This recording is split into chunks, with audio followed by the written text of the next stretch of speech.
이르되 너는 그것을 집으라 하니 그 사람이 손을 내밀어 그것을 집으니라.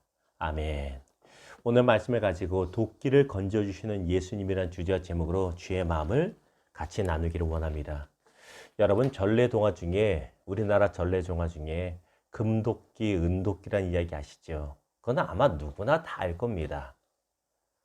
나이가 많든 적든 아마 알 것이고 공부를 얼마나 했느냐 이것과 상관없이 다 아는 이야기입니다. 그런데 여러분, 충격적인 사실을 한 가지 알려드릴까요? 우리가 알고 있는 우리의 전래동화 금도끼, 은도끼가 원래 우리나라의 이야기가 아니라는 것입니다.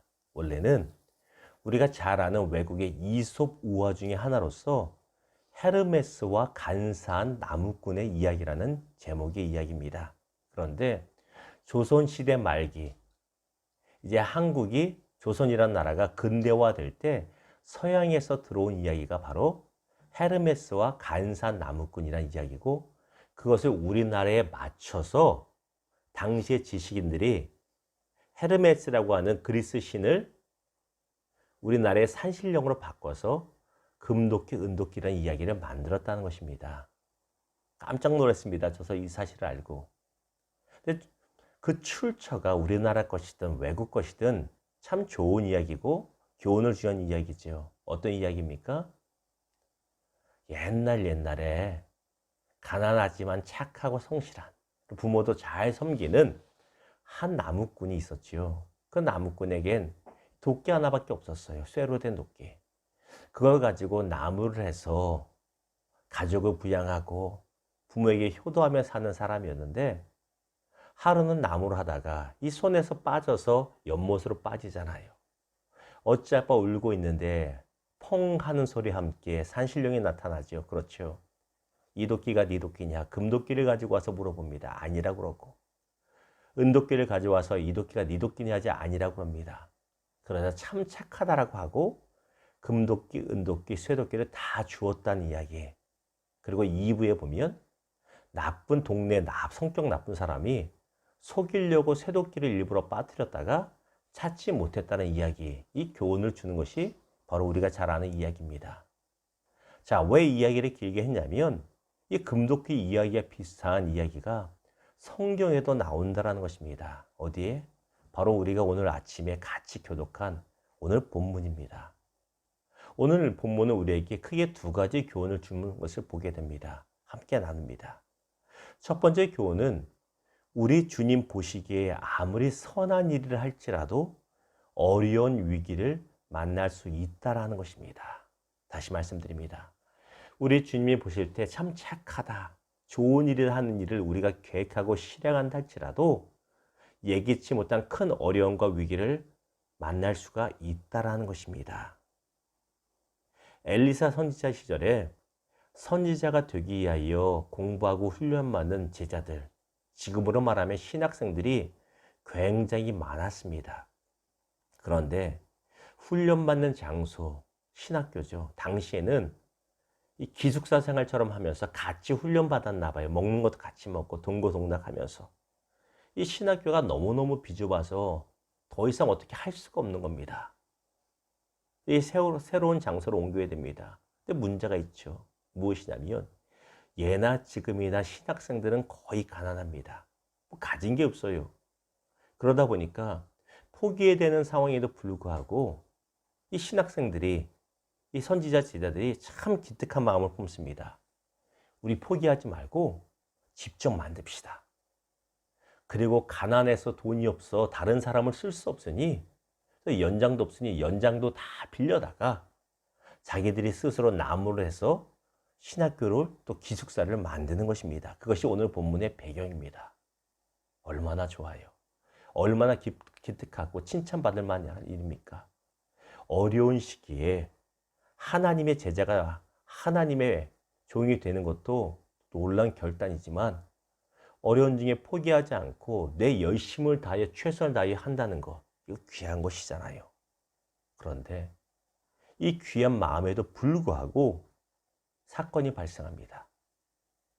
말씀드린 바와 같이 가난해서 도끼가지도 빌려왔는데 한 선지자 제자가 나무를 하는 중에 도끼날이 빠져서 연못으로, 오늘 우리 성경에는 연못이란 말은 없지만 아마 강물이나 연못일 것입니다. 편의상 연못이라 말씀드리면 연못에 툭 빠져버립니다. 큰일 났습니다. 아니 좋은 마음으로 주의 일을 하는데 왜 이런 일이 벌어질까요? 왜 그럴까요? 거듭 말씀드립니다.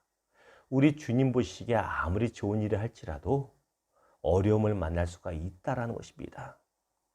마태복음 8장에 보았더니 갈릴리 호수를 제자들이 건너가는데 갑작스러운 풍랑을 만납니다. 죽을 위기에 처합니다. 힘들어합니다. 이 제자들이 누굽니까? 예수님을 따르기 위해 가족을 포기했고 생업을 포기하여 예수님을 따르는 사람들입니다. 그런데 이렇게까지 주 앞에 헌신함에도 불구하고 삶의 위기의 어려움은 여전히 만날 수 있다는 것을 우리에게 보여줍니다. 우리의 삶도 마찬가지입니다. 나는 선한 의도를 가지고 주님의 마음을 가지고 어떤 일을 계획하고 실행한다 할지라도 예기치 못한 어려움을 만날 수가 있다는 사실 기억하십시오. 그런데 이 어려움을 만날 때 우리가 어떻게 됩니까? 여러분 과거에 개그 콘서트라는 프로그램 이제는 없어졌죠. 그 프로그램 보면 조윤호라고 하는 개그맨이 훼손같이 나타나 이 유명한 유행어 하나 남기고 사라졌습니다. 어떤 것이냐면 기억하십니다. 하실 것입니다. 하지만 당황하지 말고 빡 이런 것이 있습니다. 당황하지 말고. 두 번째 교훈입니다. 큰 위기를 만났을 때 당황하지 말고 가장 먼저 주님 대신 예수님을 찾으면 된다는 것입니다. 다시 말씀드려요. 어떤 위기를 갑작스레 만났을 때 가장 먼저 예수님을 찾으시기를 주님의 이름으로 축원합니다. 이게 우리에게 힘이 되고 답이 됩니다. 5절 보십시오. 한 사람이 나무를 벨 때에 쇠도끼가 물에 떨어진지라 이에 외쳐 이르되 내 주여 이는 빌려온 것이나이다 하니 내 주여. 도끼가 물에 빠지자 도끼를 빌려온 사람이 가장 먼저 말한 게 뭐예요? 내 주여. 여기서는 주님은 예수님을 말한 건 아닙니다. 바로 곁에 함께 있는 엘리사 선지자를 말한 겁니다. 선생님, 주님, 이거 빌려온 건데 큰일 났습니다. 빚내서 빌려왔는데 도와주십시오 하고 큰 갑작스러운 위기 가운데 주님을 찾습니다. 자, 과거에도 보면 요즘은 별로 그러지 않을 겁니다. 과거에는 우리 권사님들이나 집사님들이 가정에 급작스러운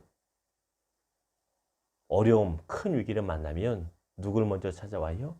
목사님을 찾아오든가 전화를 합니다. 목사님 큰일 났습니다. 우리 집 애가 아픕니다. 우리 집 남편에 무슨 일이 생겼습니다. 사업에 어려움이 있습니다. 목사에게 찾아오든 전화라든 아니면 사모에게 연락을 합니다. 왜 그럴까요? 목사나 사모가 특별한 능력이 있어서가 아니잖아요. 근데 왜 찾을까요? 목사의 인간적인 능력을 찾은 것이 아니라 목사를 통해서 우리 주님 대신 예수님의 도우심을 찾기 때문 아닙니까?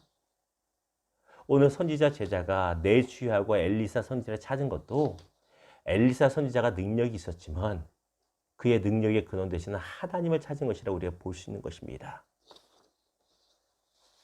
이사야 37장에 보면 아수르 산헤립 왕의 침공을 받은 히스기야 왕이 이사야 선지자를 가장 먼저 찾습니다. 왜? 그의 개인적인 인간적인 능력을 구하는 것이 아니라 하나님께 기도해달라고 하나님의 도우심을 구하며 이사야 선지자를 찾았다는 것입니다. 사랑하는 성도 여러분, 우리의 삶 가운데 갑작스러운 어려움이 닥칠 때 답답하지요. 그럴 때 가장 먼저 우리 주님 대신 예수님께 기도하는 우리들 되기를 주님의 이름으로 축원합니다. 그게 가장 근본적이고 가장 핵심적인 답이 됩니다. 말씀을 맺겠습니다. 오늘 본문에 계속 나누는 것처럼 도끼가 빠졌습니다. 도끼의 성분이 무엇입니까? 철입니다. 철. 그러면 물에 빠진 도끼가 떠오를까요? 안 떠오를까요? 이건 상식이죠.